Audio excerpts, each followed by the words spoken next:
Hello, welcome to my channel. My name is Kendra, the official business renovator. And for some of you that know, and most of you that may not know, I recently released a book called The Great Promotion, instructing and giving keys, 7 keys on how to be promoted from your work from home job as a person that has been promoted 4 times in 6 months and also received a bonus. Today, we are going to discuss an article that I found, 12 tips to help you pave the way to promotion while working from home. Throughout the article, I'm going to read the article, but also kind of offer some of my feedback. So I hope you enjoy. 12 tips to help you pave the way to promotion while working from home. With COVID-19 ravaging most parts of the world, there are many advantages to working from home, but there's at least one drawback. Remote workers are 50% less likely to get promoted, according to a Stanford University study. Harvard also received a study that actually said it was a 38% chance. Other research suggests that this was due to the assumptions your colleagues make when they don't see you around the office on a regular basis. Likewise, most performance reviews and workplace policies have not caught up with the new work from home reality. It takes time to adjust and update workplace policies, but in the meantime, you need to manage your expectations, raise your visibility, and demonstrate reliability. By doing these, it helps pave the way to promotion while working from home. Those 3 points I do agree. So they've suggested how to increase your face time.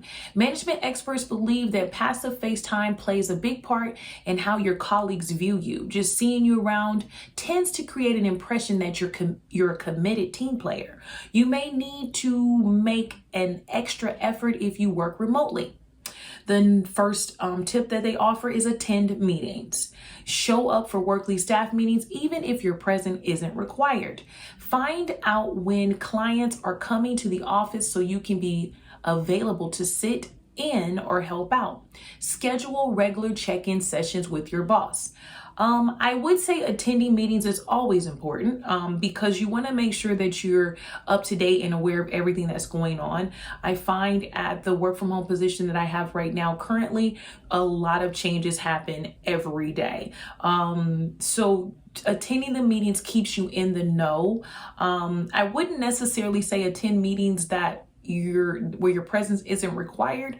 Since you're working from home, you want to make sure you're invited. Right? So if you have that invitation, please attend. I'll always suggest that. There was, in my position that I have, there was a weekly meeting that I actually had no idea about because of the fact that it was located in my Google Calendar versus my Outlook calendar. And so I had gone for months in the position without attending.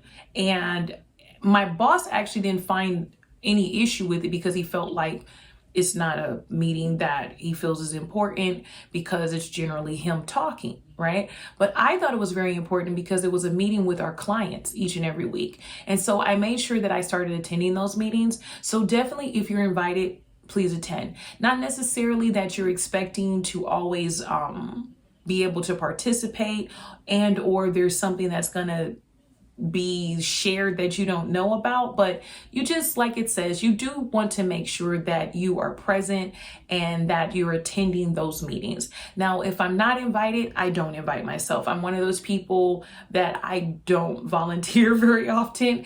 And also I don't barge my way into things that I'm not invited to, only because, sometimes that can be looked at or frowned upon depending on your company culture. So if your company culture is, kind of play it by ear, use your intuition. If your company culture kind of pushes for you to push your way into things, then by all means, please do. But I'm definitely not that kind of person. Like, I only attend the meetings that I'm invited to. Whether they're mandatory or not, I will attend.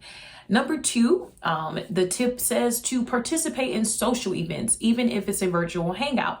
Mingle at holiday and birthday celebrations and occasionally at Zoom happy hours. Introduce yourself to new hires and catch up with former office mates. That I do suggest. I'm oftentimes invited to the social events. I do stay in touch and in tune with the position that I have. I kind of, my presence is known throughout the entire project that I'm working on. So I do attend social events, including virtual hangouts. One of the hangouts that I first attended actually was my boss's event. So it definitely was important for me to be there. Another thing that my company does are coffee with leadership events. And so I do attend all those events just because it's good. Like I said, increasing your visibility is very important, and it just shows that I do want to be there. So I do suggest that you attend. Maybe you don't have to stay the entire time. I know people have very busy lives. Like I myself personally, I don't have kids and dogs and that kind of thing, so it's kind of easier for me to attend things and hang out after hours, but nothing ever really hangs out very late after you get off work. So I'm pretty sure, just make that effort, even if you're showing up to pop in and say, hello, I'm here, gotta go, but I wanted to make sure I showed my face. They'll appreciate that. It just kind of shows that you're a part of the culture. The third tip that they say is throw a virtual or small party, host your own gathering, invite your coworkers to your house for a cocktail party, bring some potluck or treat your team to lunch. That's a little touchy there for me. I'm one of those antisocial persons, the social introvert, right? So and with COVID too, I think some people are still kind of hesitant about inviting people to their home, sharing your address, that kind of thing. But you can definitely throw a virtual party. I think that's really cool. I have not tried that yet. Again, I feel like that's one of those I don't have to do it, so I'm not going to do that thing. So take it from me, a person that's been promoted 4 times and received a bonus, you don't have to do that one. But again, you're going to judge it by the culture of your company. If they see that as taking an initiative, as team building, if you want to be that person, absolutely, I totally support that idea. I do team building in a different way. Like I reach out to my my peers and catch up with my office mates, and definitely I'm always in touch with any new hires. I'll introduce myself to them just to let them know that I'm there to support them, because it is a work from home environment, and I feel like it's easy to feel like you're all alone. Right? Because you're sitting in your office or laying on your couch, whichever way you do it, depends on the day. But, so I do believe that you should stay in touch, but throwing a party, take it or leave it. Number 4 tip is to travel together. If there is some inevitable business, these are a good way to bond. It can be as simple as sharing a cab to the same meeting. If you still need to fly during these times, you can catch the same flight as your colleagues and invite them to share a meal. If my job required that, I certainly absolutely would suggest that. It just bonds you. One of my peers had a baby shower, and if I would have known, because I love that peer, I absolutely would have flown out to be there. And my peer ended up advising me that if I were in the same town, they would have invited me. I'm like, no, you could have invited me anyway, but it is what it is. But I do believe if you can travel, like if you have a business meeting, like if your job if your job involves flying to another city for a conference or a meeting that has to be in person, although you're working from home, absolutely I would suggest trying to schedule flights with your other peers, or at least to meet up, that kind of thing. Because you're not with jobs, you have the opportunity to move to a different job. And so anytime that you can network, you definitely want to do that. And especially work from home, because it can be polarizing for some people. I would definitely suggest any opportunity that you can to connect, because you never know where your peer might go to another company. Just a part of networking. I would definitely absolutely agree with that tip. The tip number 5 is to volunteer as a small group. Support a worthy cause while you network. Maybe your employer has visits to charities or skills volunteering for nonprofit organizations. You can also ask about starting a volunteering program if there's nothing in place already. Absolutely, great tip. I do know that one of my colleagues, they did do that. I haven't experienced it at this juncture of the project that I've been on.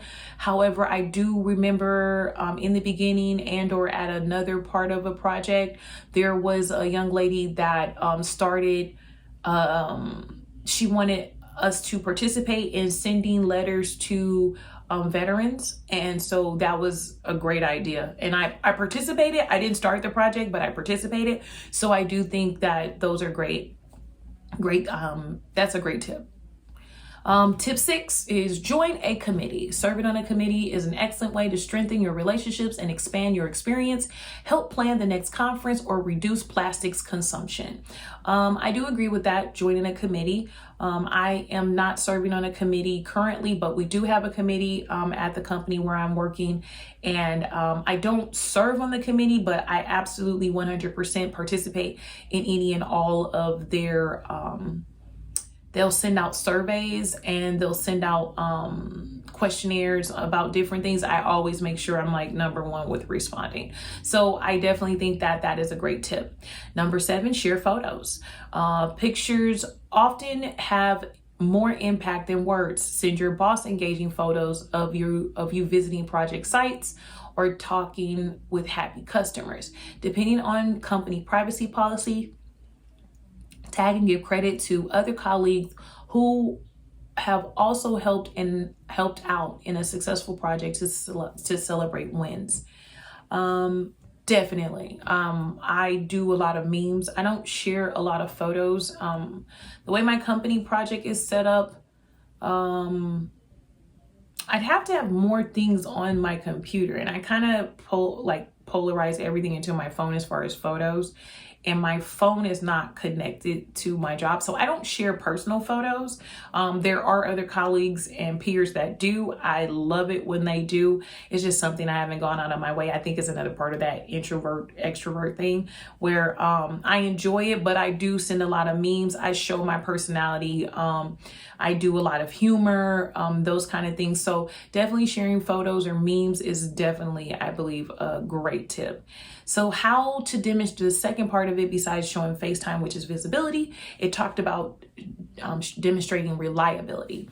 So it says that Stanford study also found that employees who work at home are happier and more productive. And the Harvard study said they're 12% more productive. I do love working from home. I'm definitely happy about that. I would say that I have not encountered any of my colleagues or peers that have stated that they do not enjoy working from home.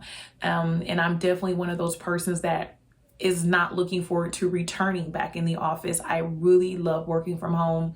I really love the position that I have for various reasons, which we can discuss on another day. But getting back to the topic of the 12 tips on how to get a promotion. Number 1, it says to post your hours, share your personal office hours. That way your colleagues will know the best time to contact you if they need you. If they need you and need an immediate response. I definitely do that. I recently acquired a new peer. One of the young ladies was promoted to the position similar to mine, so she's on my team now. And I had advised her, she questioned, she was like, do I have to post everywhere, relating to if I'm going on lunch or break or anything like that? And I explained to her that I do that. I practice that because in the position I'm in, there are more than one, more than one team of people looking for me that may reach out and want to know, ask me a question, like I said, for an immediate response. So I definitely do notify them of that because of the fact that I would hate for them to be waiting on me and not know I just simply stepped away, or I am at lunch, which I take a lunch for an hour. So absolutely wouldn't want them waiting for an hour to get a response back from me, especially if it's something that's urgent and expecting a response within 5 minutes. So I do agree with that tip to post your hours and share your personal office hours.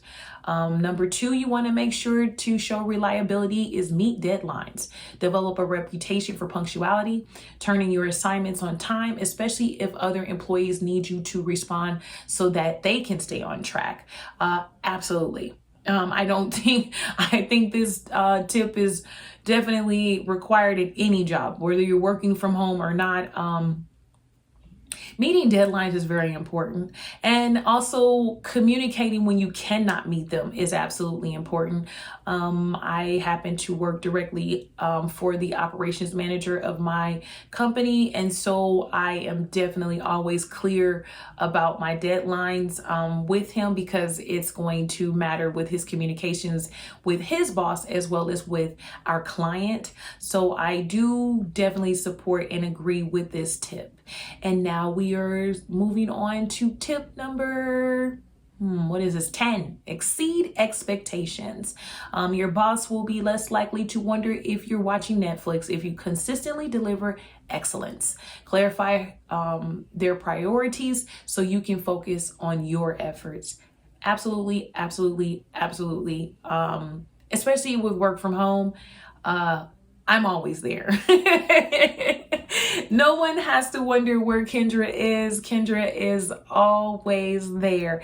If I do happen to miss something, I'm very clear on making sure I apologize that I wasn't able to respond quickly.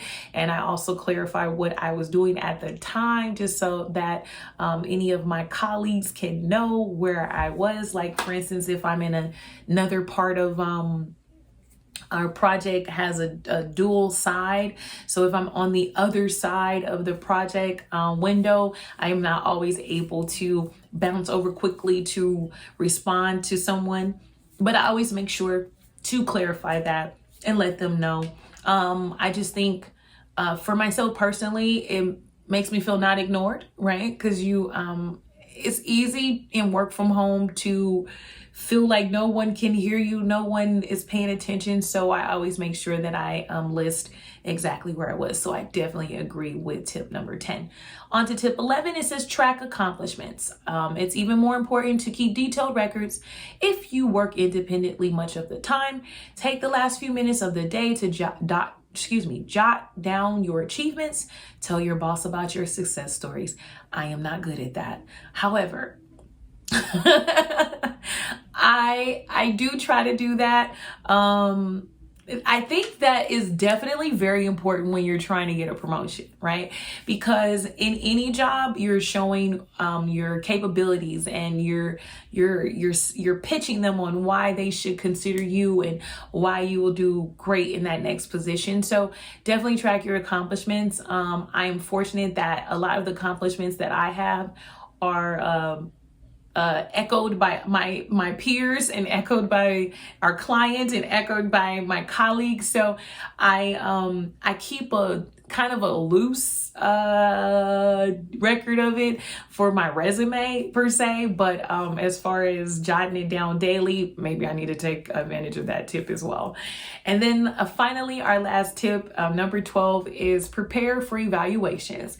If possible, encourage your employee to base performance evaluations on objective outcomes. Present your accomplishments and suggest any broader issues you want to discuss. Yes, you always want to prepare. When you are a person that is interested in moving up, I was not. I did not know that this job would be the perfect job for me, right? So I kind of came into the position as a person, the position that I have when I originally started working from home, because it was after COVID. I didn't want to go outside because I believed COVID was more about exposure to numbers of persons that you encountered at that time. And so work from home was great. And the company that I was working with, I had translated their business completely online. And then I went off to start my own company when COVID first started. And then I went on and started my own company. I ended up breaking away from that company. And I was kind of like, well, what do I do now? Because I didn't want my savings to dwindle. So I ended up applying for this job as a customer service rep. Like, I just was like, I just needed something to do. I had no idea whatsoever that I would be where I am today. It was one of those things where my manager tapped me on the shoulder and said, hey, you're handling your calls great. Why don't you move over to this department? I'm like, oh, okay. And then as I was in that department, they were like, hey, Kendra, you're doing great here. Why don't you go to this department? So I went to that one. That was the third promotion. Then from there, a job opening came up and I applied for that one. And I got that promotion. And then, which is the position that I serve in now.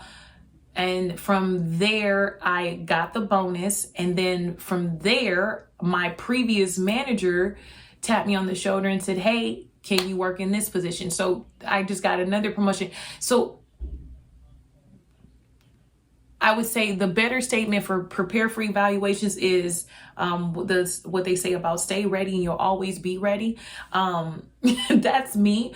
I am a hardworking person. I love work. I love this job. And so it's not hard for my passion to come out. They've tapped me on the shoulder to do some of everything. So each time I approach anything, I'm going to knock it out because I'm a person addicted to winning. I'm working on that, right? So I'm not a perfectionist, but I definitely love winning. So anything that I approach and touch, I want it to be excellent, which piggybacks off of one of the other tips that they mentioned. So anything and any opportunity that I'm given, I excel in it because I'm going to do everything that I need to do. So preparing for evaluations, how do you prepare best is always be ready, right? So, it says something about present your accomplishments. Definitely do that. And then it says to suggest any broader issues you may want to discuss. I do those things on a daily basis or as it comes up. If I see something, I will reach out to an agent's supervisor and let them know. If one of the supervisors taps me on the shoulder and asks me to chime in on something, I always offer suggestions on how we can cure the issue with the agent rather than just giving a detailed report. I actually give keys on how we can assist the person to love their job more too. So definitely those were very great tips. Like I said, only one I kind of felt like, I don't know what you mean is when they said not the travel together, the throw the virtual party. I'm like, maybe I should think about throwing a party. I'm not as much of a party animal as I used to be. But, I think those are good tips. I think these 12 tips are good. It says creating more face time while you show your boss you're indispensable is a great first step. And that is definitely true. And then it says, however, remember that it's also important to ask for what you want, whether that's a raise or a new promotion. Put it all together and you'll be well on your way to a successful career while you work at home. Thank you for joining me today and have a wonderful, wonderful day. Good luck on your quest for a promotion, and be sure to check out my book and any of the other products. The link is in the bio that I have, and the link is in the bio. And have a wonderful, splendid day. Hello, my name is Kendra, the official business renovator. Thank you for joining my channel today, and I hope that you enjoy the content today. Feel free to like, comment, and share the video, as well as subscribe so that you can get notifications for when I release new content. Also, click the link in the bio for more products from me, as I recently released the book, The Great Promotion, and I discuss how I got promoted 4 times in 6 months and received a bonus while working from home.